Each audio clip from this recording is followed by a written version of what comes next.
ते असं म्हणतात की कोकणाचा कॅलिफोर्निया होतोय. हो. झाला पाहिजे का?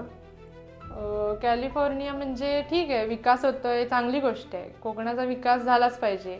स्थानिक लोकांना रोजगार वगैरे मिळतोय. आता पर्यटन आहे, मासेमारी आहे, परत जे आंबा काजूचं उत्पादन आहे, रतांबा म्हणजे जे कोकम आहे, यावर पूर्ण कोकणचं म्हणजे पोट चालतं. तर ठीक आहे, म्हणजे तुम्ही विकास वगैरे करताय, चांगली गोष्ट आहे.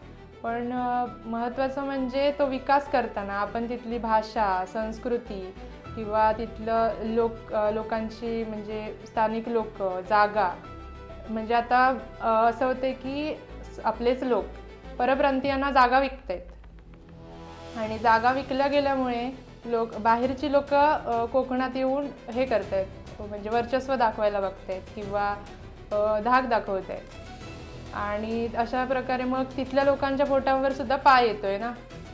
मग त्याच्यामुळे म्हणजे विकास चांगलाच आहे, कॅलिफोर्निया होईल, पण विकास होतोय म्हणून तुम्ही आपलं मूळ विसरू नका.